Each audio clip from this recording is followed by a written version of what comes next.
Olá, alunos do quarto ano, tudo bem com vocês? Eu sou a professora Giliane e nós vamos para a nossa aula de número 20 de História.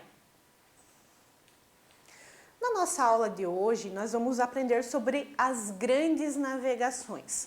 Os objetivos da nossa aula de hoje são descrever a importância dos caminhos marítimos que transformaram o meio e contribuíram para a formação da economia.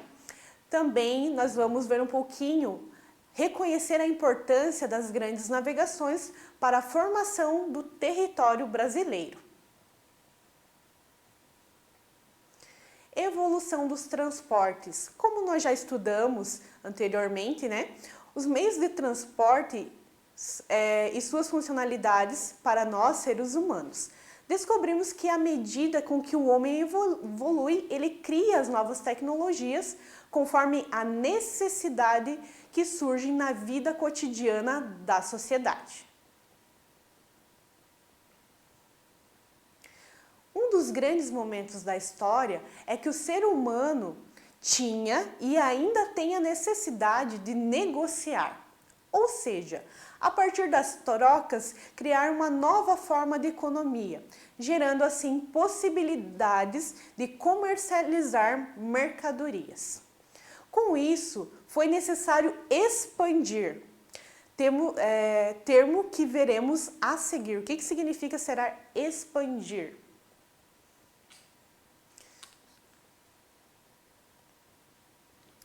A expansão marítima e comercial. Durante a Idade Média, lá nos séculos V ao século X, as relações comerciais eram estabelecidas apenas entre o sudoeste da Ásia e o norte da África, e também da Europa, ficando assim um mercado limitado a essas regiões. A descoberta de novos continentes e o surgimento desse mercado mundial é denominada expansão marítima e comercial europeia. A expansão marítima comercial europeia dos séculos XV ao séculos XVI representou um dos aspectos básicos da transição do feudalismo para o capitalismo. E quais serão os motivos que levaram à expansão, a sair do seu território? Então, um dos primeiros motivos foi a procura de especiarias. A partir do século XI, as cidades de Gênova e Veneza, elas passaram a dominar o Mediterrâneo, no ocidental. Os mercadores iam buscar os pontos de Alexandria e Constantinopla, os produtos orientais, especiarias, os tecidos, os perfumes, tapetes, pedras preciosas e distribuíram no mercado europeu, cobrando altos preços e obtendo grandes lucros. A burguesia europeia passou a se interessar em quebrar o monopólio italiano, por exemplo, sobre o comércio do mar Mediterrâneo. Para isso, era necessário descobrir um novo caminho para chegar até as Índias. Um segundo fator também era a questão da escassez dos metais preciosos na Europa. A grande quantidade de moedas que era usado pelos países europeus para fazer o pagamento das importações resultou numa escassez, ou seja, numa falta desses materiais preciosos e as minas europeias. Então, eles não conseguiram atender a demanda de criar novas moedas porque não tinha esse tipo de material. Um terceiro momento também era a questão da aliança entre o rei e também a burguesia. A burguesia e a monarquia eram aliadas. Elas buscavam a valorização do comércio e a centralização do poder. Os reis, por sua vez, deveriam promover um desenvolvimento desse comércio, atendendo os interesses da burguesia, é claro, Também as grandes navegações só foram possíveis por causa dos avanços tecnológicos que aconteceram no século XV. A única maneira de quebrar esse monopólio comercial era descobrir um novo caminho marítimo para as Índias. No entanto, até o século XV, isso era praticamente impossível, porque as técnicas de navegação eram muito rudimentares, né? Elas não eram tão tecnológicas como as que a gente tem hoje e não permitiam a navegação em alto mar. E quais eram essas grandes invenções tecnológicas que fizeram a diferença nas navegações? Então, era o desenvolvimento da cartografia. Cartografia, a gente já pode ter uma ideia que vem de desenho, que possibilitou a elaboração de mapas mais exatos.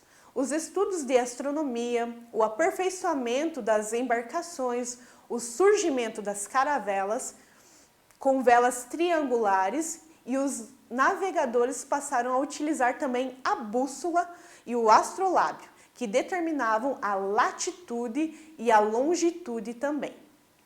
Então, a gente sabe que a bússola, né, ela é utilizada para ver as direções norte, sul, leste e oeste. O astrolábio, ele consegue medir a latitude e a longitude. Com as grandes navegações a partir do século XV, em torno da África, e a descoberta do caminho marítimo até as Índias por Vasco da Gama, houve também a descoberta da América por Colombo e a volta ao mundo de Fernão Magalhães. Esses precursores, né, navegadores, aumentaram as regiões produtoras e consumidoras. Então surgiu um mercado mundial, uma nova forma de comercialização. Dá uma olhadinha ali nas roupas dos europeus, o Vasco da Gama, Colombo e o Fernão Magalhães, que deu a volta ao mundo. No nosso livro didático, nós encontramos o termo grandes navegações, que é utilizado de forma eurocêntrica para supervalorizar o processo de busca por essas riquezas e que muitas vezes não permitia àqueles que utilizavam esse termo perceber as conquistas feitas pelos europeus. As pessoas foram escravizadas, povos indígenas e africanos, eles foram dizimados, ou seja, eram mortos, né? Portanto, essa expansão marítima, ela teve consequências, ora positivas, com a abertura do comércio, e também ora negativa, com essa questão do tráfico e a violência de escravos a ponto de dizimar esses povos. Também tem umas curiosidades que eu trouxe para vocês sobre as grandes navegações.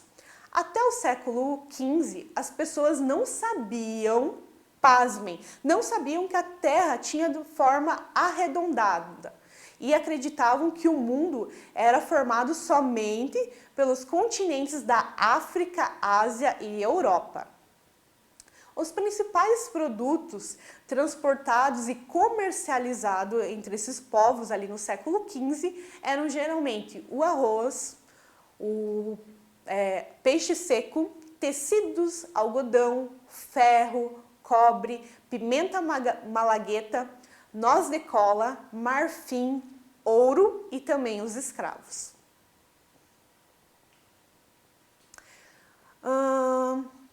Vocês já viram aqui, ó, o que será que é uma carta náutica e qual sua utilidade para as navegações? Vocês conseguem imaginar? O que será que se parece? Parece um mapa, né? As cartas náuticas são documentos cartográficos que resultam de levantamentos de áreas oceânicas, mares, baías, rios, canais, lagos e lagoas ou qualquer outra massa d'água navegável que se destinam a servir de base à navegação. Podemos comparar a carta náutica com um mapa geográfico que demonstra as rotas terrestres. Daí eu pergunto para vocês, pessoal, será que as grandes navegações afetaram o nosso país? Eu respondo para vocês que com certeza. Com a chegada dos navegadores em nosso território, houve uma exploração do pau-brasil, da cana-de-açúcar e também de outras especiarias que são diversificadas no nosso país. Com a expansão marítima europeia, nossa história e outros países também foram impactados. Eu vou ressaltar aqui para vocês, que o Brasil ele não foi descoberto. Aqui já viviam os povos indígenas que foram dizimados e a chegada dos europeus era de extrair essa riqueza, no caso, e também a mão de obra braçal, tanto dos escravos como também dos indígenas que aqui viviam. Eu deixei para vocês, pessoal, um link aqui na descrição da nossa aula, que vai falar também sobre as grandes navegações. Eu convido vocês a assistirem no canal Tibum e garanto que vocês vão amar essa ilustração sobre as grandes navegações. Eu espero que você tenha realizado algumas anotações sobre essa aula. E agora, para nós fixarmos nossa aula, nós vamos para a nossa atividade. Você vai precisar do lápis, borracha e caderno. Espero que vocês tenham gostado. Até a próxima, pessoal. Abraço!